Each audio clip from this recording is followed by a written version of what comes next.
I'm Jason Schwartz, your host here at the Neutral Zone, MauiNeutralZone.com. You can find us on Akaku Maui Community TV. You can find us at 88.5 FM, the voice of Maui, and of course, up on the net on YouTube and at MauiNeutralZone.com. You can find all these shows all the time. I have a guest today that I am very happy to say is a friend. But besides that, he was the first guest on the Neutral Zone back in 2018 when I was just starting this show. I was going to talk about politics and then found there was an equal time thing going on. And so I talked about issues, but I did interview one candidate, and his name was, I guess you see it behind him, Nikhilananda. Welcome to our show. Thank you, Jason Schwartz. Well, you know, when you first came on a few years ago, I thought to myself, this is going to be a fun time interviewing candidates that are running. And I wasn't running at the time, but now I'm running and you're running and you're interviewed by a guy that's running. How does that feel to you? Well, as you said, we've known each other many years. You've been involved in media, both TV and radio and internet for almost all that time that we've known each other. And so it's nice to see you again and to connect and have a few moments to chat about all the issues we've talked about over the years. Well, that sounded like a political answer. I asked you, what does it feel like me being a candidate? All this time I've been asking questions of candidates. This year, I looked on the internet trying to find where there's another candidate who ever started interviewing candidates. And I said, I don't see any. And this Thursday, I'm interviewing the lady that I'm running against, Tasha Kama. How many people do that? Nobody. So I hope that we break the mold. And when it comes to breaking the mold, I think of you. You're a guy that introduced me when I first met you. It was 1992. Where were you then? Do you remember? Roll it back. We were at a meeting of people that were interested in learning about the Green Party. And so, yes, that's where we met.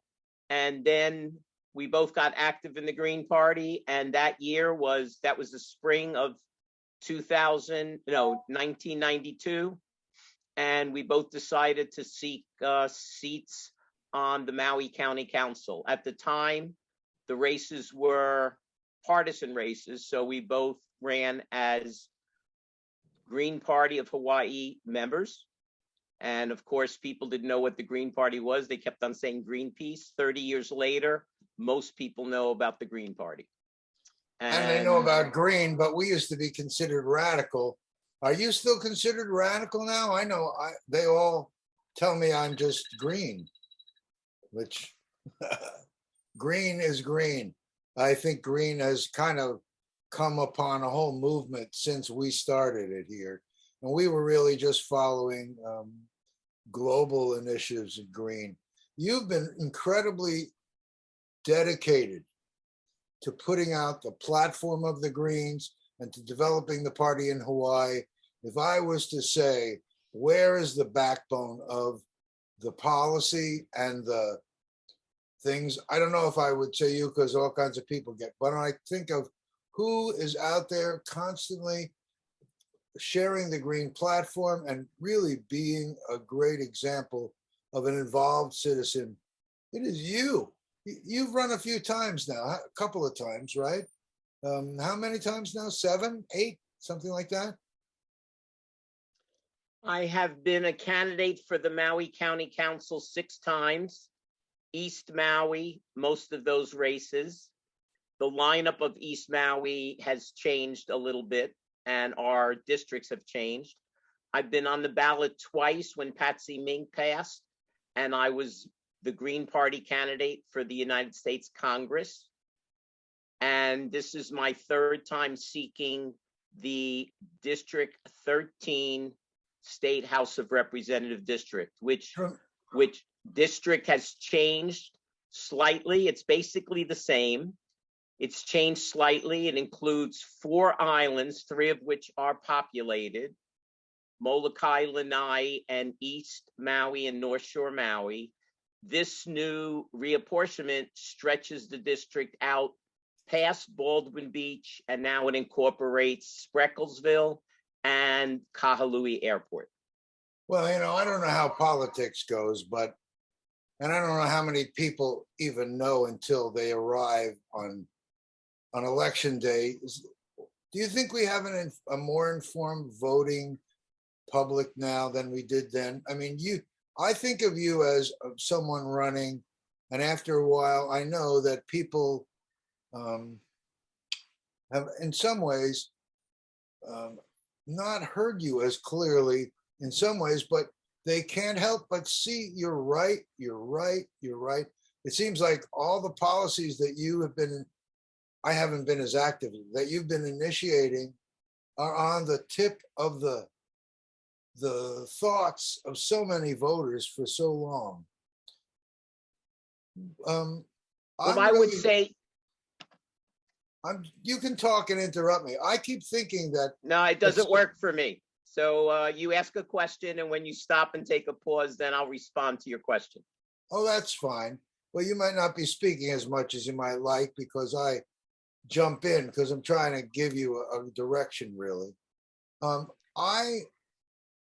You've run a lot, and sometimes you've run, and I really thought there was a chance because you had a fair amount of showing, but it's always been a funny thing for you because you haven't really gotten the respect that you really deserve. And I just it's very important for me when I sit with you to give you the respect that you deserve. I can't tell you how many issues, you're going to probably tell me, how many issues that you've been tracking over the years and you've been leading on, that it just takes the world a while to catch up, but you've been out there on these subjects.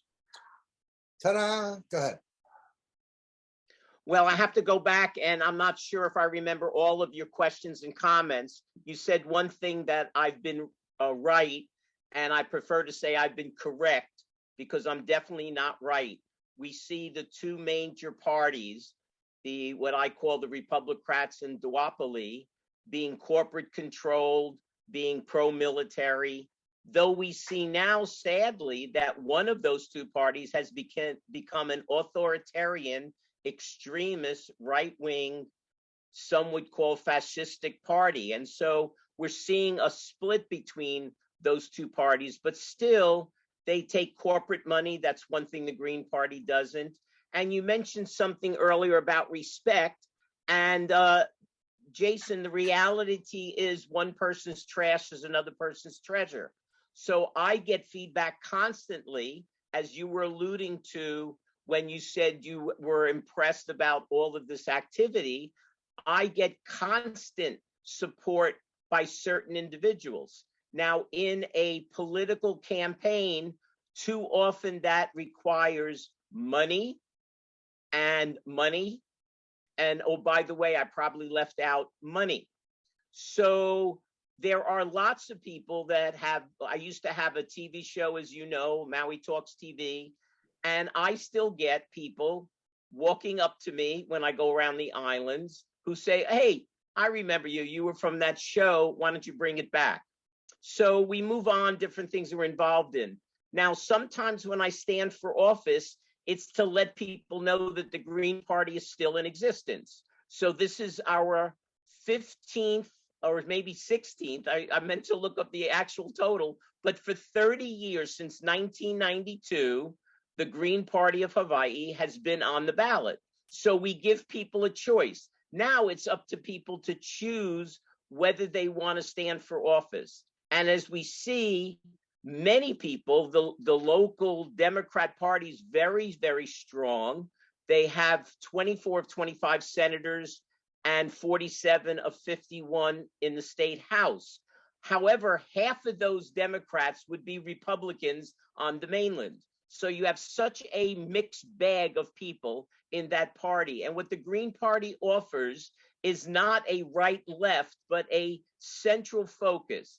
we stand on grassroots democracy, nonviolence, social justice, and ecological wisdom. Now, those are all nice catchphrases, but over time, we will talk and get into what they mean as far as the issues that are impacting us here in Hawaii.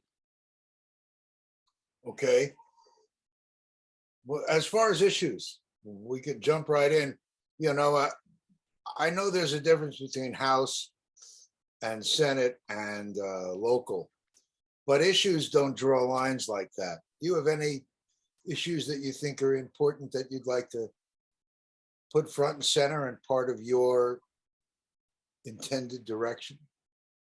Well, thank you. That's a really broad question. And my correction is that I heard a candidate for the mayor of Maui County going off on and on and on about what he's going to do for the students of the schools. The mayor of Maui County has nothing to do with the schools. The schools in Hawaii are run by a central one system fits all. And as someone who was a substitute teacher for years, worked for the DOE, you mentioned an issue. I've been a strong proponent of breaking up the top-heavy, egocentric, bureaucratic Department of Education and have more local control in different areas. It would then offer creativity. It would offer where people could try something here and they could try something somewhere else. And then if they see if it works, there's a figure of something like $1 billion of construction that needs to be done on our schools. Anyone in Maui is aware of how long it took to get a South Maui high school. Why? Because the Department of Education is very centralized to Oahu. Another thing that I do want to mention at this time, that there is a difference, land use. That is something that actually impacts both local and state. So there's certain things that the local counties, they offer property taxes. People talk about our property taxes being high, and yet they're some of the lowest in the country because our property taxes do not go to paying public schools. So there are things that we could do. Affordable housing and the houseless situation we have. Jason, I know you know that when we first connected in 92, we talked about affordable housing and that homeless situation, which I've been saying houseless for years. Now people are using that phrase. If you are not sheltered, you're unsheltered, or you're living in your car. And so we see that people give lip service. They say they're building 14 affordable houses somewhere, and yet the figure is 5,000 houses. Another, just really quick, and I know you'll have another question, but the Census Bureau, which I worked for recently, came up with a figure that 20% of all houses in Maui County are not occupied. They're second, third, fourth homes. And so one of the things I was glad to see the county council initiate a couple of years ago is a tiered property tax system where you tax houses that are a little more valuable. Well, I would have 5 tiers, and houses that are $10 million or more, or $5 million or more, those people can afford a little higher taxes in the total, but you keep the, per $1,000 unit lower for people. So there's a lot of creative things that can be done. And I do want to go back now, and I apologize also, but I know you have another question, but you mentioned about people they go to the polls and that's when they find out what's going on. I don't think that's true. I think that that's true for a large amount of people. It could be a majority of people who get a card from their local union or their local PAC, whether it's an environmental PAC or a teachers union, and they say, vote for these people. But there are a lot of people. The more that I start looking at issues, and we spoke about this off the video, we spoke about the number of questionnaires and surveys that we get. And it's unbelievable how many issues are really out there. And the groups of people that are doing things for students and for young people and for nurses and for workers and unions, it goes on and on. So yeah, there's some people that are very educated and some people that really don't know much, and they have to ask their neighbor or friend or their cousin, hey, who should I vote for? in an election. I always, when I listen to you, I purposely am leaving your room to talk because I do cut you off a lot. So I just realize that when you speak, take the floor and do with it what you want. I know that when I see people get into office, like without mentioning names, in your race, there are people that get endorsements from groups that, by all logic, should have been endorsing you. And you wonder sometimes the inside politics of things.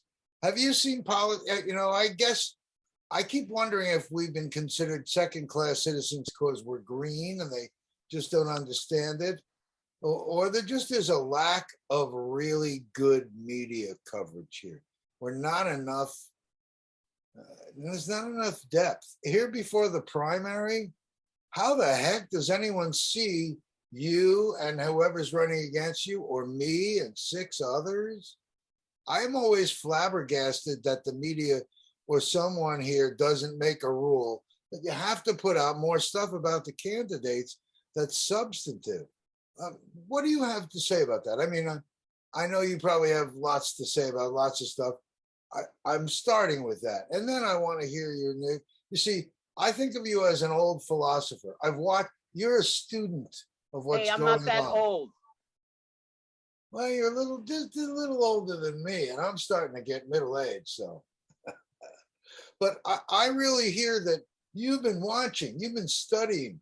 I can talk about that. I've talked to Mike Victorino when he was a Cub Scout and watched him grow up, or Alan Arakawa, all these other people, and how they've changed and what they say now that's changed. But you really are I want to say, a numbers guy. You're a guy that says, oh yeah, let me show you this. Hit me with some of this, Nick. I know things are changing here, but yet things aren't changing. And I'm really looking to see what you think and where we're going now and what issues maybe we have a chance to make a difference and where we really need to get on it. A reason this all comes up in me is today I listened to a video. It's one day or a week after the Roe versus Wade decision by the Supreme Court.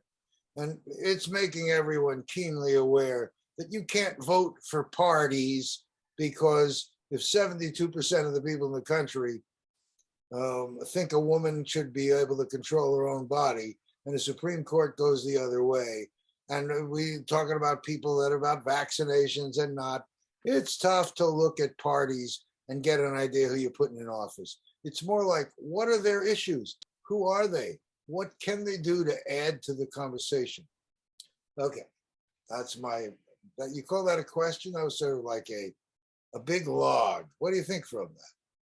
No, I didn't hear a question in there. I heard you pontificating. And Yeah. so, Did you hear the and question? there's so many. Here's the question. What do you see now in the political climate that will either aid or deter from a candidate like yourself? And what do you think people should be doing to be able to get educated before the primary so they will vote for you? That's what I was trying to get to. You're expressing, I pontificated that there's not enough coverage. So I want to hear you talking about what you think about that and how people can see you. That's really what this says. So that there was an earlier question that as you were talking, and so I'll go back to that, but it actually takes in what you were just alluding to. First of all, we don't live in a dictatorship, so there's no one that demands that people have to watch videos, that people have to do research. And one thing that the League of Women Voters talks about, and that I totally support, those who have lived in other places, I've been to all 50 states of the United States. I've lived in 7 states and plus the District of Columbia. And things are done differently in different places. So we're not limited to the myopic view, oh, we got to do things the way they're done here. So the number one thing is that there is not a candidate booklet, an election booklet something that is put out by the Office of Elections. In other jurisdictions, it is the law. So again, when you talk about one party rule, why doesn't this one party institute a demand that the Office of Elections is required to put out a voter's guide? Then you would have a list of every candidate in every race. And they could do that the same way as you go to Civil Beat and people ask questions and they post that. Many of the surveys that I answered, they're posted on their own sites, but how many people are going to go to dozens of sites to read all these survey answers? Websites. People have websites, Twitter, Instagram, TikTok, Facebook, LinkedIn. These are all places. So if there's one area that they could put out and say, okay, these are the 3 or 4 main issues for candidate X. These are the 3 or 4 for candidate Y. They wouldn't be negative campaigning. The reality is something else you alluded to, is what works is if you look at the ads on television, and I don't see it as much on the internet, but I'm sure I'm not sure, but my guess would be there'll be more and more negative ads. Where you have an incumbent, like the mayor's race, or in different state house races or Senate races, you will have people attacking the incumbent. Now, it's okay to say a record. You're running in a race where there is an incumbent. And if people are really happy with that incumbent, then you support the incumbent. Where there's numerous people running, where there's an incumbent, it makes you think there's a lot of people that are frustrated. Now, so a voter's guide. Now, that alludes to something else. Why do we have these primaries? We could have something the Green Party and Nikhilananda has talked about for years. Now, the state legislature passed a very limited version, but it's step 1, and that is ranked choice voting or instant runoff voting. So, for example, in a race that you're involved in, I believe there's 7 candidates. People could choose, this is my favorite person, but if they don't get in, I could handle, this would be my second choice, and this would be my third choice, and that's it. If my third choice doesn't get in, I don't care. I'm not going to vote for anybody. When you see the county council races and there's 5,000, 7,000 blank votes, they always say, oh, people don't know that they can vote for every district. And that's ridiculous. People know that they can vote in every district. It's that the choices they get, I'm not interested. The sadness is the primaries only have half of the registered voters who vote. And the registered voters are only half the people that can vote. So you're talking about a quarter of the people that live in an area actually make the decisions of the final decision.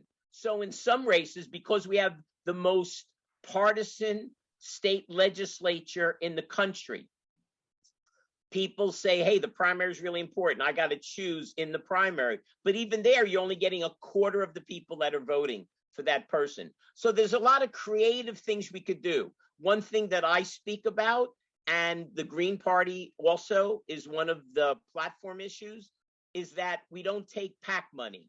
And we've said this for 30 years. We're not going to take public action, political action committee money, because nobody knows where that money comes from. And sadly, our Supreme Court, and I don't want to get into national issues, but our Supreme Court rules that unlimited money. And so, again, that's something we talked about earlier, is that how much money it takes. So now the irony is, and this is a truism, 3rd, 4th, 5th parties. There was a party that advocated for women to have the right to vote. The Democrat Party picked that up, or the Republican Party picked that up, and that party sort of went by the wayside.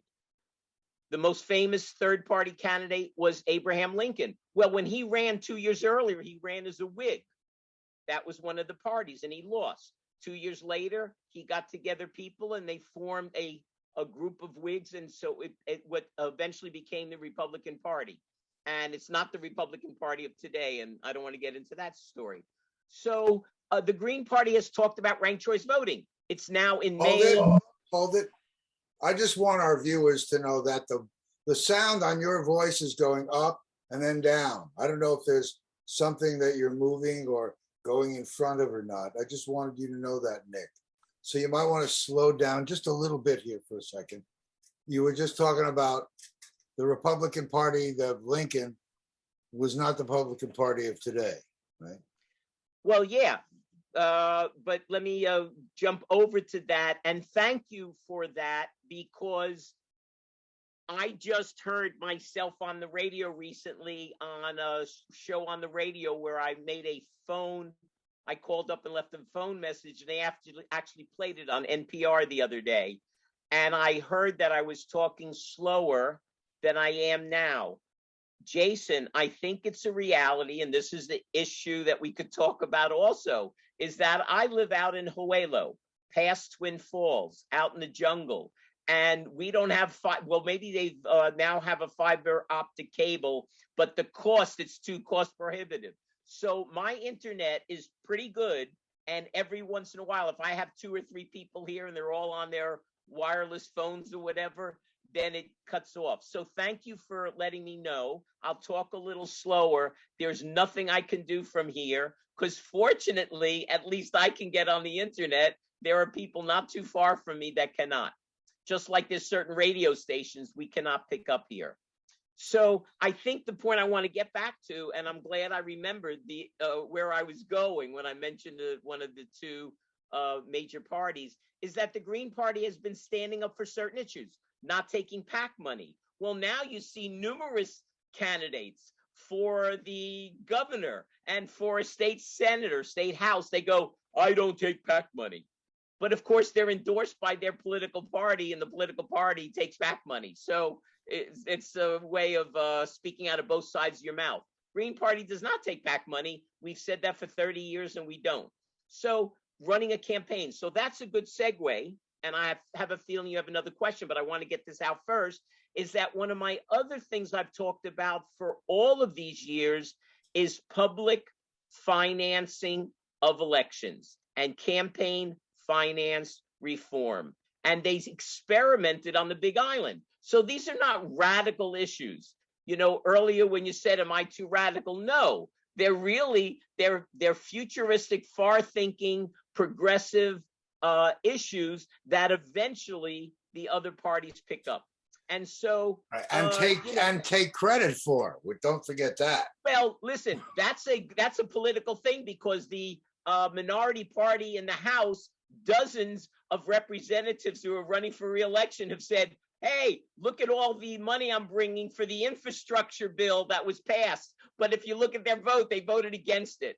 So it's really hard for me, with a straight face and not using 4-letter words, to talk about the GOP, one of the 2 major parties, how fascist they become, and they're led by an insurrectionist, and it'll be a national holiday when he is indicted. Now, we're old enough to remember a president that had something like 60% support at the time when they started investigating a certain break-in at a hotel in Washington, D.C. Eventually, the country turned on him. His party said, no, you're done, and he resigned. So something is in the water today that it's just hard for me to be positive, which I attempt to be, because things are the way they are. You work your tail off for change, and then you accept things as they are. Our community, Maui County, voted to have term limits, that a council member can only serve 5 terms. And yet we have 2 candidates this year that are running for the 7th and 8th term. That's reprehensible. But the county clerk ruled, it doesn't begin until a certain date.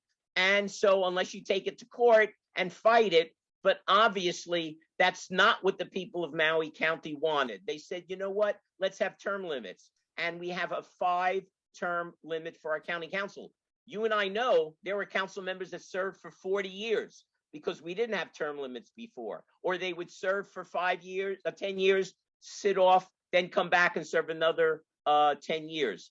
So I recommend, and I'll take a breath now, is that there are term limits for our state senators and state house members. Yes, there's been a lot of turnover in my district. In fact, my state senator retired saying he had a health issue and then found out that he actually had taken bribes. So yes, things do happen. And this is someone that was elected numerous times without ever, and sometimes having no opponent in the primary or general election. So yes, we need term limits. That doesn't mean that there isn't a turnover, but it means that after maybe 5 terms, 6 terms, our governor serves for 2 terms, our mayor serves for 2 terms, and I really recommend that we have term limits. And more people are talking about that. So again, some of the issues that you and I, Jason, have talked about 30 years ago are now, are now things that we see. And I want to leave with one thing so I don't forget it in this segment is that I remember standing for office years ago when we still had partisan races, and the Democrat Republican candidate said, no, we do not need a public transportation system on Maui. No one's going to leave their cars and get out of their car. And I said, you know what? Here's the difference. Green Party, Nikhilananda suggests that we have a public transportation system. Few years later, it was instituted. And a couple of years ago, just before the pandemic, 2.5 million rides on our bus system, which of course needs to be expanded and definitely needs to move to electric vehicles instead of these vehicles that we are using today. Well, now here, I hope our audience heard that and realizes this guy is a guy that you could have in the state house and could be there to progress important issues that have been sidelined. Because Nick, you're like a dog with a bone. You've been really an amazing champion. And I know sometimes you find it odd that I like to praise you, but I'm hoping the audience really hears how viable a candidate you are, how valuable. I mean, there's a guy running against you that runs some kind of, I don't want to give his name just for your favor, right? But he's running some program. It's a joke. I watch things and I wonder, why was he appointed there? Some of the things that I see going on, I don't want to knock the fact that people favor people they know, but this old boy network stuff, it's natural that you want to hire people you already know and take care and do you already know, but things don't change when you keep going back and doing it the old way. The fact that a Ricky Hokama and Alice Lee was running against you 30 years ago. It's ridiculous that she's still there and no one has said, come on, Alice, you have had enough. Why don't you just consult and do it out of the goodness of your heart, take your full retirement and help the new people, bring on a new generation. Or Ricky Hokama, his dad was 30 years on the council. He knows it was an issue. Jason, you know how I am a particular for accuracy, 40 years. Well, you hear what I'm saying. I'm saying to you, why is there no one bringing it up? I mean, with or without them being in this election, why aren't the papers making it more of a big deal? And I think the answer is we're just pipsqueaks here.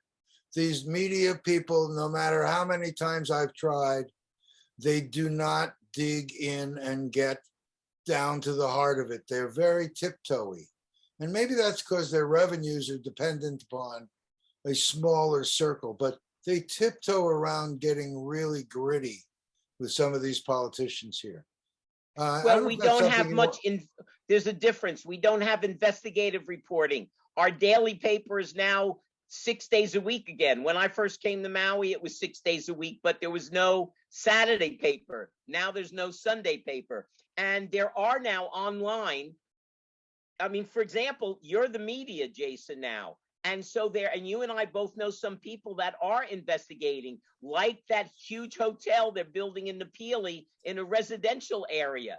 And there's some people that are really looking at that. Finally, it seems like the county council is. So you're correct. The old boys network, by the way, can be termed the old people's network because it seems that the old boys network is 3 women on the county council. So things have altered. So there have been changes, and but you alluded to something also that I think is accurate, is that people seem to, and this is what is it, Murphy's Law, you raise up to the most incompetent level, you keep on moving up. And so there's people in the government, and that's not everybody. There are so many civil servants that work their tails off that are great, but it seems that people raise up to certain levels.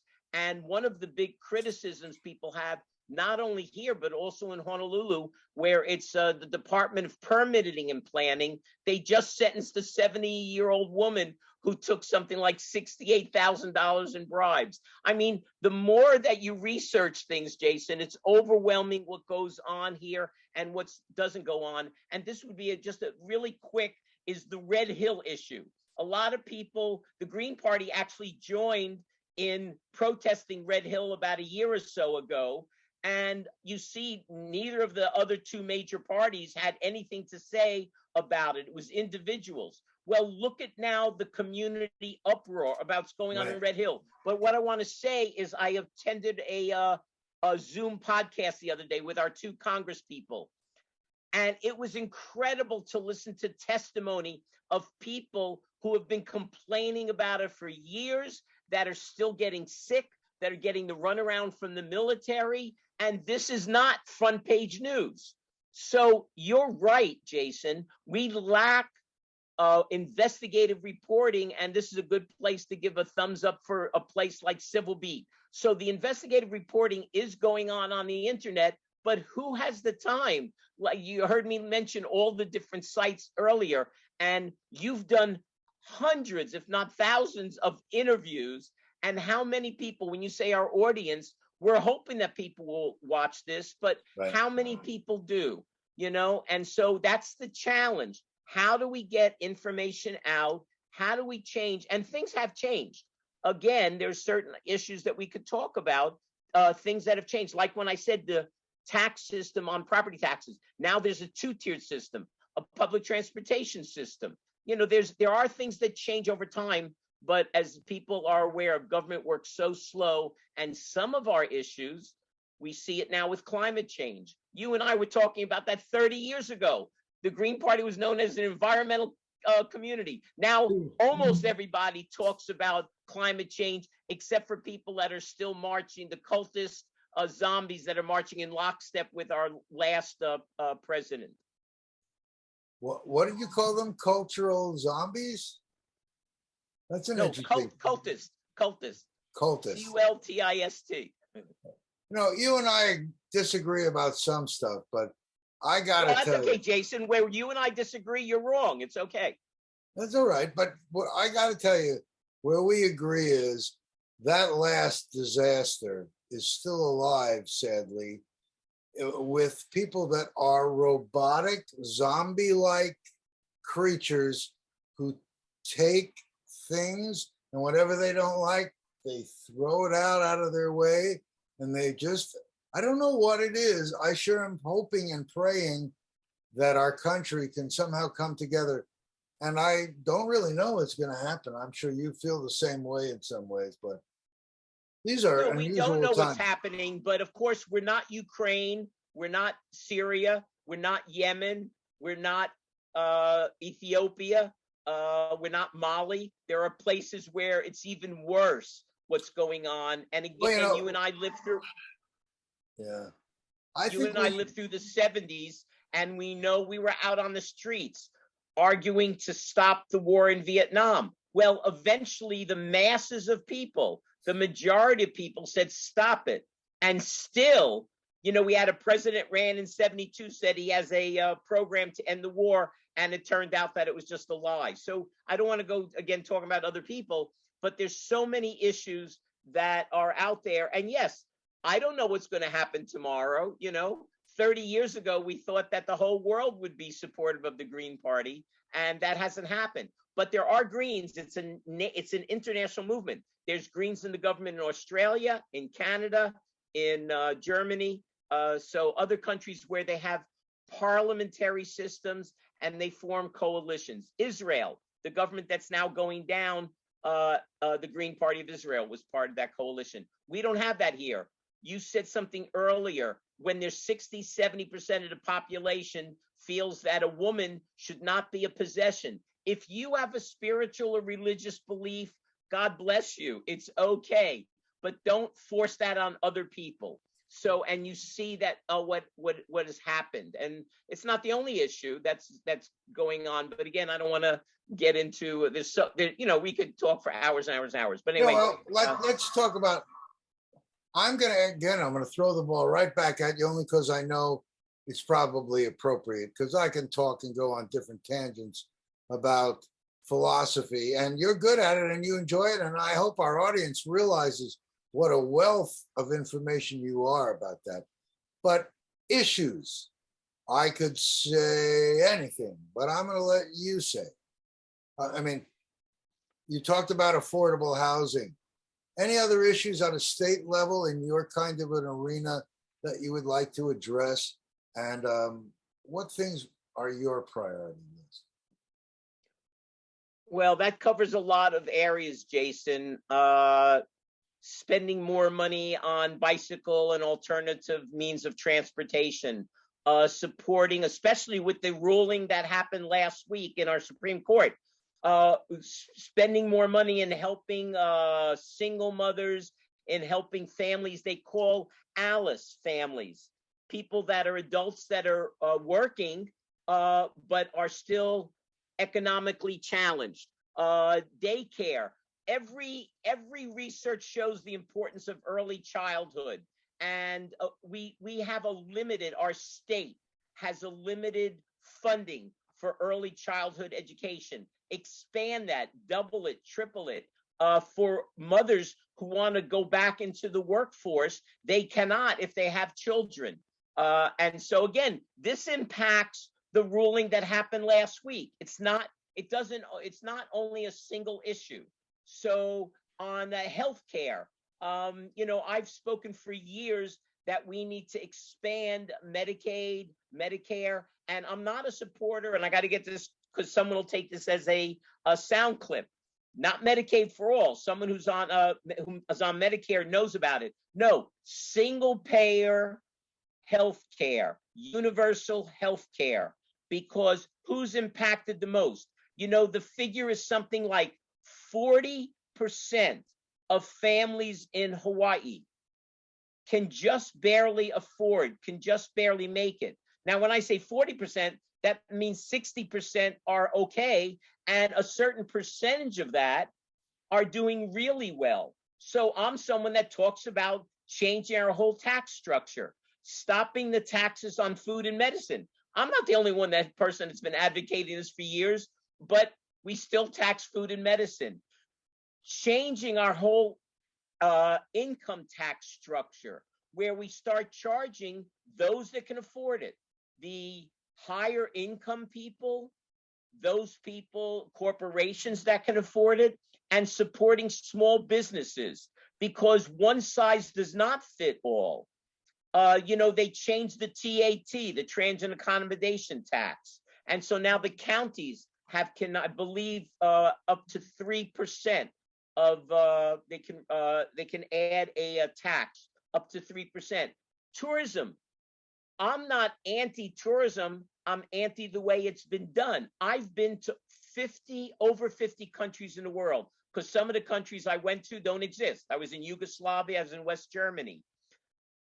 And then I went to countries like Syria. Well, I wouldn't travel Syria today, and yet I was able to travel through Syria. So when you've been around the world, you see how things are done so differently. And there's so much that's good about Hawaii. There's so much good about the United States, and yet that doesn't make up for the militarism, that 1% of the community has 50% of all the wealth in this country. Look at Hawaii. How many local families are leaving Hawaii? I believe that Hawaii is one of the only states that has lost population. People are leaving. Not everyone is going to the ninth island, Las Vegas. People are going all over the place. So there are so many different issues. I don't have the answers to all of them, but the other people do, which is why, as you know, what I do is I do a lot of research. I'm not also, we stress education in the state, and yet half of the high school students don't even graduate. Well, I have more than a high school diploma. I have a bachelor's degree. I have a master's degree. I was admitted to law school and went off and traveled. I have a mediation training. I have facilitation training. I have a real estate license, which I've never activated. So having someone who has all of these areas of expertise, and then what I was just talking about is research. Don't reinvent the wheel. There are so many things that are going on in other places. Here in Hawaii, we were the first state to legalize abortion, which sadly about a third of the country and one of our two major parties is totally against. And yet that was a progressive, it's saying to women, we don't own you. You're not just a baby factory. I talked to a friend yesterday, and she told me she's a victim of incest when she was 13 years old. Didn't get pregnant, but she got pregnant at 16 and had an abortion. Her life, as she said to me, and she has a son now, her life would have been so different. These people that have that belief system, I don't want to get into one issue, but we have abortion and reproductive rights for women is protected right now in Hawaii. But one of the two major parties, you check all of those candidates and you look and see where they stand on that issue. Very important point. Well, like you say, we could go on. I'm very loose in my questions, thinking that I want to give my potential person here room to go into a direction that they feel is important. I'm running here locally, for county council, and I believe the reason people should choose in my race me is because I think I'm the best of all those choices. Because like you, I have a very broad knowledge background and experience, and I really wonder how to get that message out. So that's why I've been doing all these interviews. I figured people could see me in action with their heroes and their anti-heroes. You're one of my heroes, by the way. You have been, like I said, I don't always agree with you, but like you say also, you're usually right. I don't know, I'll give you that. You once said that to me, Jason, and I was so touched. You said, you know what? I don't need to know where you stand on issues, because I know that if you're elected in that place, I can trust you. So, that is exactly what I said, and I would like to repeat it again here, because there's so many times you've run where is it that little bit extra that's going to get you to where you need to go? I think you need to be in that state house, or someone needs to come and be your sugar daddy so that you can go and be a champion. You are a champion for the people of this island and Hawaii. And I always feel it. You should be honored for the incredible dedication that you've made to putting out the truth. You like to think it's the Green Party. I think you are the party. It isn't the party, it's the person. And Nikhilananda, thank you for your amazing dedication all these years. I wouldn't be declaring myself green in a nonpartisan race except for you. You're the reason, because I appreciate the dedication that you've given, and I still believe in the platforms of the Green Party. Why, in a nonpartisan race, wouldn't I clearly put out that I'm green? And I'm very proud to be in that. Well, yeah, when you stand for office as a Green, everyone knows the environment is the most important thing. Now everyone's talking about climate change, but for one of the two major parties, it's not an important issue. Social justice. Today, you heard the governor is going to veto the alteration about having a non-cash bail. And there's different issues with that, but it's only for the most non-violent individuals. Now, as someone who says, how can someone get arrested and they say they've been arrested 4,387 times? So yes, there's something wrong with our criminal justice system, but it's not just one side that it's wrong. Because in this country, if you're arrested, you're innocent until proven guilty. That's not true in France. They have a different system. But here you're innocent. And yet people who can't afford bail, because for whatever reason, they're stuck in prison 2, 3, 4, 5 months. And a famous case happened in Rikers Island in New York, where someone was held for 2 years. They kept on putting off his trial, and eventually he committed suicide in prison. And he was innocent. He couldn't afford the bail. So there are so many issues. So social justice, ecological wisdom, nonviolence. Again, that's something we talk about. So yes, I get it's hard for me, excuse me, some of the background that I've done in meditation or nonviolent communication, but it's hard for me. I want to get angry sometimes when I see things that are going on. I've been at different demonstrations on the side of the road supporting different issues. I do want to correct one thing, and it's not that you're incorrect. It's that the reason I stand for office is that, like you, it's important to be the people making the choices. But I also know that there are people, excuse me, there are people who have never stood for office, who are on the front lines for the houseless people, who are on the front lines for attempting to get affordable housing, who are, excuse me again, who are in the front lines for childcare, that are in the front lines for so many different issues, that advocate for bicycle lanes. And you see now our buddy who's not with us anymore, who ran as a Green numerous times, then was elected to the state house for 2 terms as a Democrat. And he advocated for bike paths. And now we have a bicycle path that goes all the way from Kahului all the way to Paia. And you can ride off of the highway so you don't get hit, because that's the thing that happens. So many people on bicycles do get hit because it's dangerous. So, but I just want to say that, yes, it would be important. It would be great. It would be an honor to be an elected official. And that's not going to stop being an advocate for so many of these issues that many of them, you and I are on the same side of, that we've been advocating. And I know, again, when I first met you and you talking about solar panels and how there were so few in Maui. And now it's incredible, the programs that the state offers, how many houses have solar panels. It's so cloudy where I am, and I live mostly in a tree-covered property, but I have a solar panel for my hot water. And so you can see how, so things have changed. Biodiesel, you see how many people now use electric. We have a mutual friend that has stood for office a few times as a Green. Sure. And he runs a biobeetle rental car company that has all alternative renewable vehicles, hybrids, electric, and diesel powered vehicles. So things have changed. Things do change.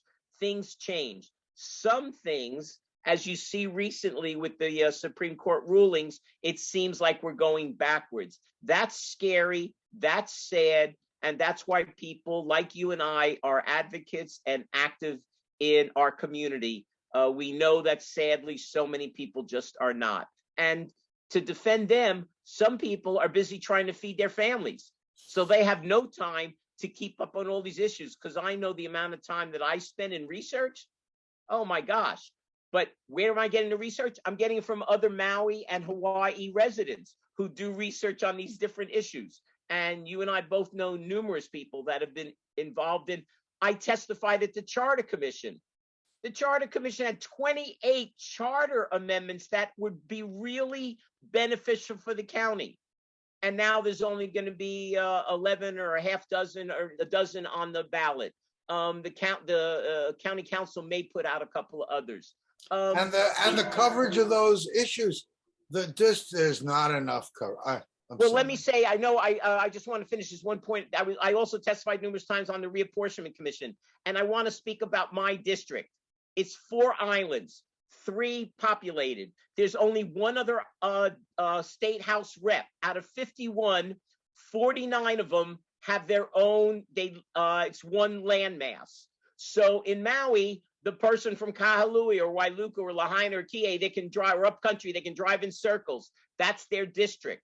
And I testified numerous times, and the Reapportionment Commission just ignored it, that we could divide the district, District 13. The reality, as I learned, is that all 6 state house districts would have to be altered because you need to have which I did know, the same amount of population. But to have one representative representing Molokai, Lanai, Hana, North Shore, East Maui, it's too much. I don't care who's done it, how good they've done or not.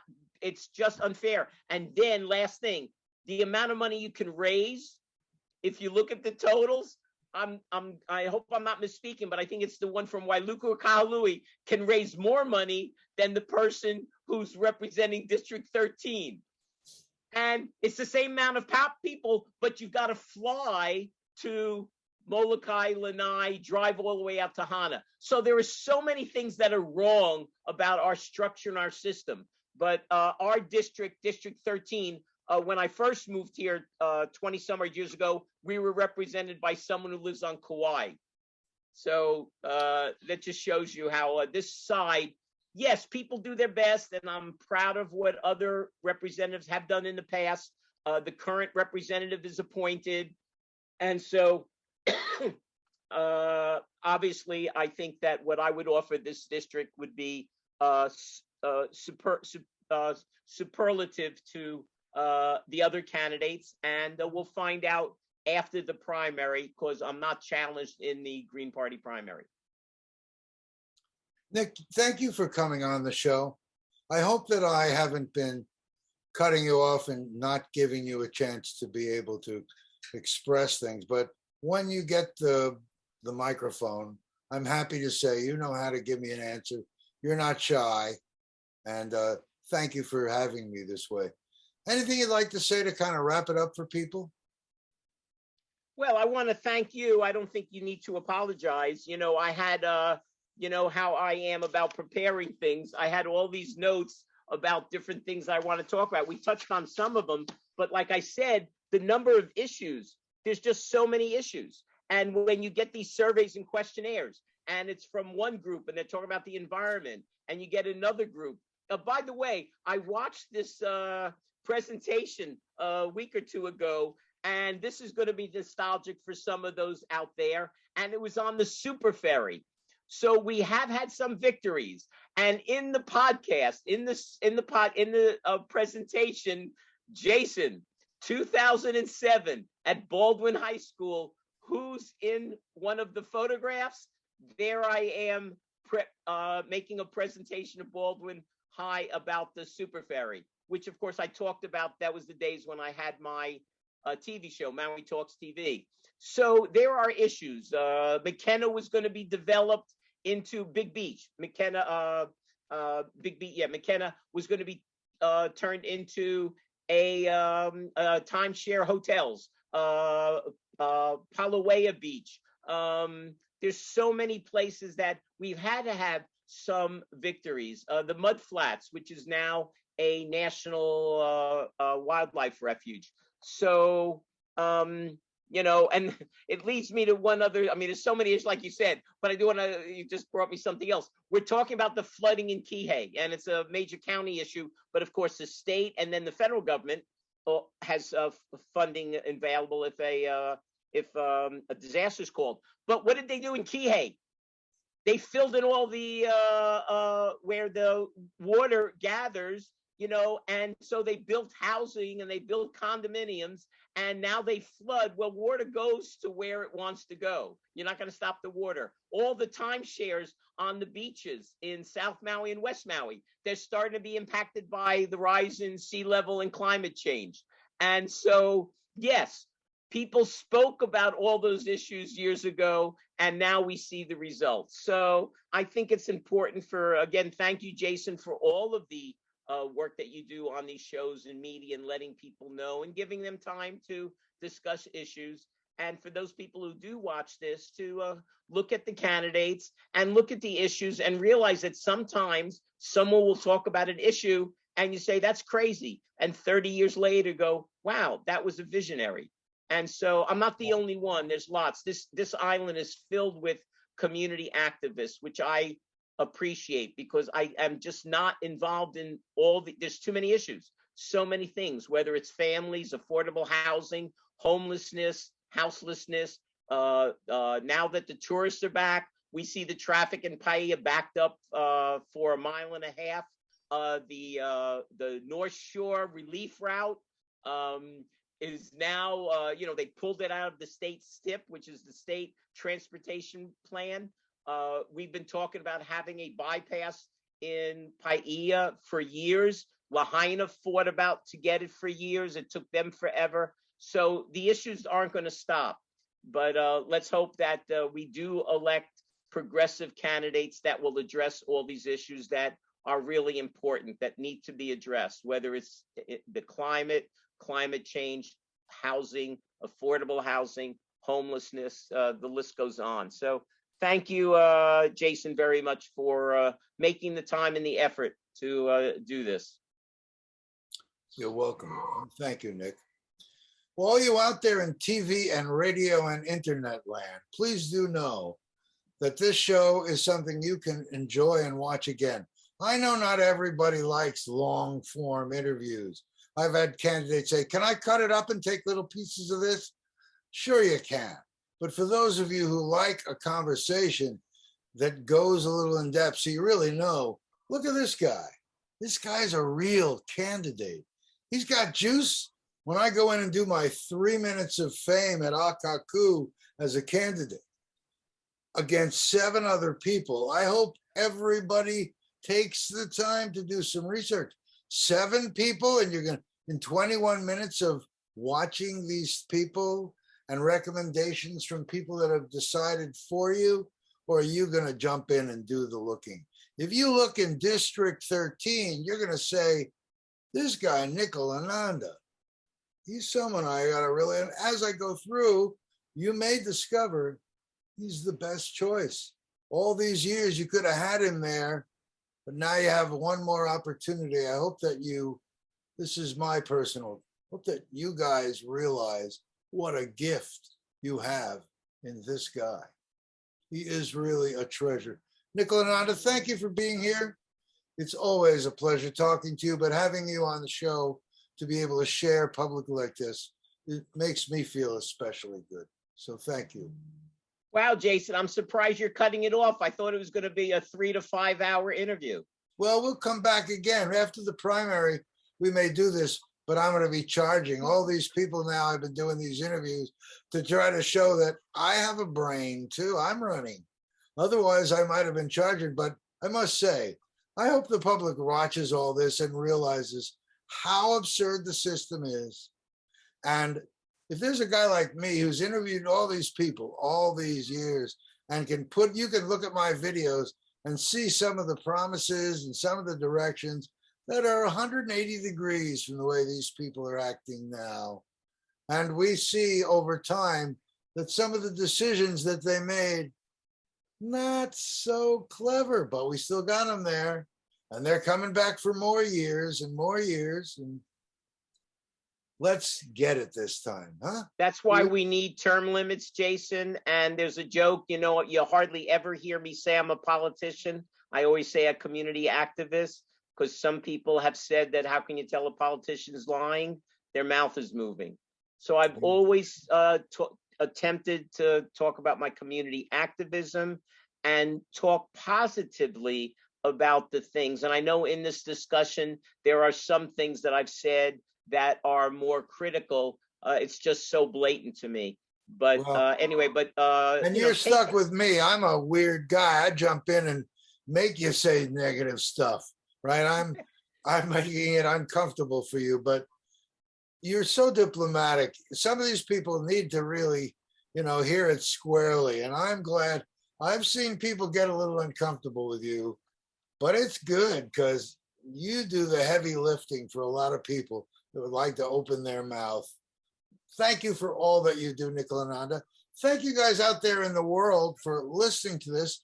I hope you listen to it again and listen to some of these other shows up at Maui Neutral Zone. Nick, thank you again. I'm going to jump off. All right, Everyone I'll stay out on. there- I'll stay on for another half hour and talk a little bit. Okay. No, thank you, Jason. And if somebody's getting upset with me, that's an opportunity for them to look at that, because I'm not getting anyone upset. They're getting upset themselves. I'm There's just really offering a vision. No, every time I hear you speak, you're so diplomatic, and I know that your answers really are inclusive on wanting to help people. You're a champion, like I say. You're a treasure. Thank you for all that you've done. Thank you, Jason Schwartz. Good luck. Thank you. Aloha, everyone. We'll see you again. All right. Aloha. Aloha.